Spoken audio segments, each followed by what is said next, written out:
ሰላም ናይ ጽዳት ዩቲዩብ ቻናል ከመይ ኣለኹም? ኣነ እግዚአብሔር ይመስገን ሰላም እየ። ከምታነ ሰላም ዘለዎ ሰላም ትኩን ነግርሰትን ተስፋዩ እና ለማዓንቲ ከዓ ብሓድሽ ቪድዮ ሒዘልኩም መጽ ኣለኹ እና ዝሓድሽ ቪድዮ ድማ ሓበርና ለኽትከታተልዎ መጀመርያ ብላይክ ክጀምርዋ ሓድሽ ዝኾንኩም ሰብስክራይብ ላይክ ናገርኩም ሼር ናገርኩም ነበራት ድማ ብላይክ ጀሚርኩም ሼር ናገርኩም ታውዕን ናይ ከምዚ ናይ ኩሉ ግዜ ምትዋዕኩም ኣይፈለየኒ ክብለኩም እንደሊ ከዚን ኣፍታ ዛንታ ሓጻር ዛንታ ይሕዘልኩም መጽሐፍ ድማ ተሓጻር ዛንታ ከብለኩም እየ ናብዚ ዛንታ ከብለኩም እየ እተን ዛንታ ርእስ ድማ ልዋም እያ ትብል ማለት እዩ። ልዋም ጓል 22 ዓመት ኮይና ካብ ኣቦዋን እንዳን ተፈልያ ምስ ዓባያ እያ ዓብያ። ዓባያ ኣዝያ ልባ መስተውዓሊት ከይተመሃረት ኩሉ ናይ ዓለም ነገር ኣጸቢያ ትፈልጥ ነበረት። ደቂ ሰባት እንታይ ዓይነት ባህርያት ሒዞም ይጓዓዙ ኩሉ ብደቂቅ ኣስተውዒላ ኣዝያ ልባም ካብ ምሁር ኣእምሮ ድዮም ዝብሉ ኣቦታትና ልክ ዓባያ ልዋም ነዚ ብልሒ እዛ ዕድማ ዝወደት ኣብ ከባቢ ሰማያት ዕድመ እያ ትርከብ ኣብ ከባቢ ሰማንያታት ዕድመ እያ ትርከብ። ልዋም ጠባያን ባህሪያን ዓባያ ሒዛ እያ ዓብያ። ካብ ኣቦኣ ሓደን ጓል 6 ዓመት ኮላ እያ ተፈልያ። ኣደኣ ብዙሕ ኣዋልድ ስለ ዝወለደት እያ ንልዋም ናብ ዓባያ ሰዲዳታ። በቲ ጨና ክትኮና በቲ ሓደ ድማ ዝሕግዛ እንተልይዋ ንኽትሕግዛ ኢሎም ምስ ሰደድዋ ልዋም እንጀራ ዓባያ መቂርዋ ነድኣ ብልባ እኳ እንተዘይረስዐታ ብልሳንያ ግን ንዓባያ ኣደይ እንዳበለታ ዓብያ ከም ኣደኣ ኮይና እያ ትስማዕማዕ ነይራ። ልዋም ተምሃርቲ 11 ክፍሊ ኮይና ምስ ኣደ ቶማስ ዝበሃል ፍቕሪ ጀመረ። ብፍቕሪ እንዳተጓዓዘት ኮላ ካብ ብዙሕ መዓልትታት ሓደ መዓልቲ ካብ ትምህርቲ ተፈዲሶም ንገዝኦም እንዳከዱ ከለዉ ቶማስ ንልዋም ብሓንሳብ ክሓድሩ ርክብ ንክገብሩን ይሓታ እሞ ልዋም ድማ ማዕዶ ዓባያ ኣብ ገዛና ብፍሽኽታ ይመጹ። ማዕዶ ወላዲታ ከምዚ እዩ ነይሩ። ልዋም ጓለይ ሕጂ ንስኪ ጓል ኣኪልኪ ኢኪ ሕዚ ዘለክዮ ዕድመ ኣዚካ ጥንቅቕ ዝሓትት ዕድመ እዩ በለታ።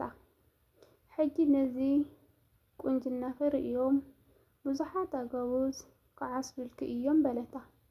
እዞም ብዙሓት ኣጋውዝ ድማ ፍዮሪኪ ንክቕንጥቡ እምበር ንዓኪ ቁም ነገረኛ ዝደልዩ ኣይኮኑን በለታ። ንታ ፍዮረኪ ኣነ ዘይመረቕክዋ ጎበዝ ይሕሊፍኪ ከይትብያ ቃል እተውለይ ኢላ ቃል እእተወታ። ዘኪራን ቶማስ ፈቃደኛ ከም ዘይኮነት ክትነግሮ ተኣማመነት። መሊሳ ከዓ ሓንቲ ዘረባ ዓባያ ዘከረት። ንሳ ድማ ንዓኪ ንቁም ነገር ዝደልየኪ ፍዮረኪ ክቕንጥብ ኣይከውንን እዩ ዋላ ደኣ እንተተሃወከ ብዘይ ፍቓድኪ ከገድደኪ ኣይደልን እዩ በለታ።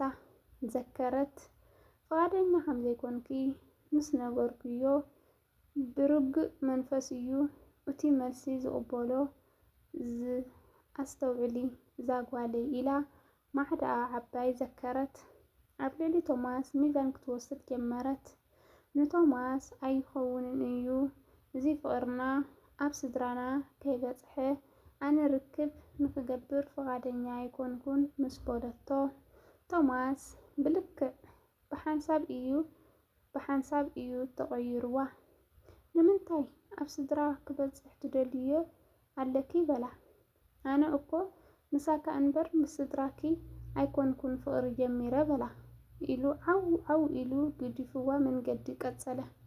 ልዋም ድማ ዋላ ደኣ ተፍቁሮ እምበር ንሓይልን ማዕዶን ዓባያ ንዓኣ ንክጥዕማ ኢላ ክትስማዕማዕ ግዴታ ኮይኑ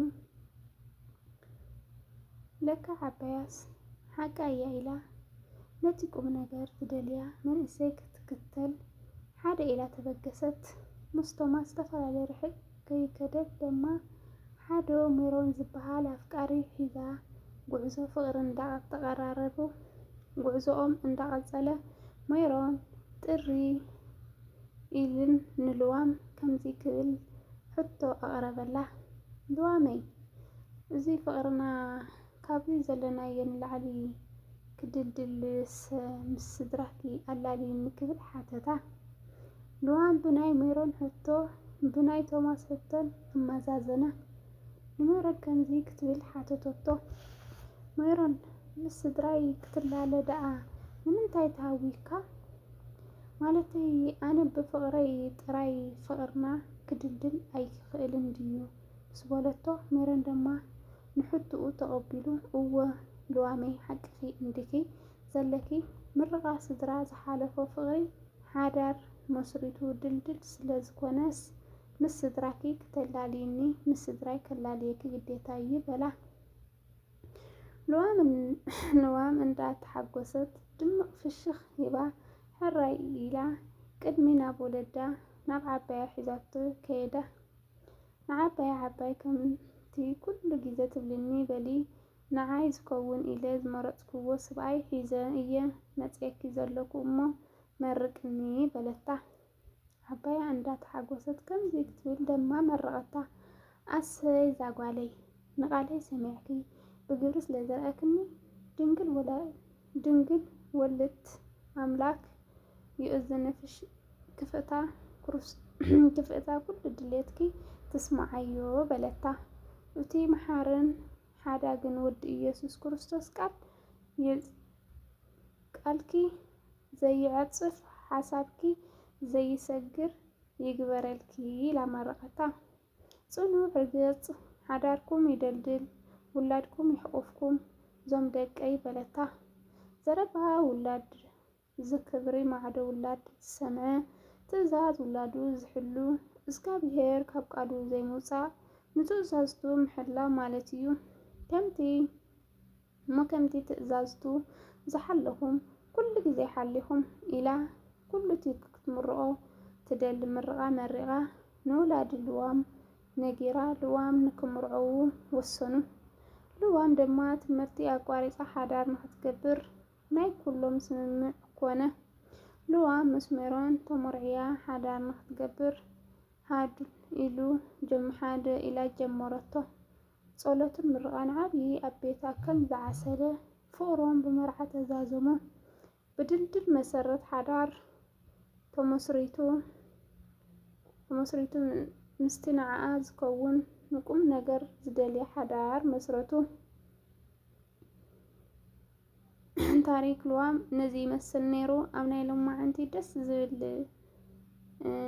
ሓፀር ዛንታና መሃሪት ዛንታ ዝበልክዋ እያ። ካብ ትእዛዝ ክንወፅእ ኣይብልናን። ካብ ትእዛዝ ናይ ወለድናና ናይ ብስድራና ሁሉ ነገር ካብ ናይ እግዚአብሔር ክለ ትእዛዝ ክንወፅእ ኣይግበአናን። ግን መሃሪትን መሳጥን ዝበልክዋ ዛንታ እያ። ንስኻትኩም ደሞ ከምቲ ኣነ ዝተማሃርኩላ ንስኻትኩም ከም ትመሃሩላ ተስፋ ይገብር እና እዚ ድማ ብላይክ ብሼር ብሳብስክራይብ እናገበርኩም ኣታውዕኒ ናይ ኩሉ ግዜ ምትዋዕኩም ኣይፈልየኒ ክብለኩም ፈቱ። ኣብዚ ወዲእ ኣለኹም ናይ ካልእ ቪድዮ ሳብ ንረኸብ ደሕና ቀኒ ክብለኩም ፈቱ።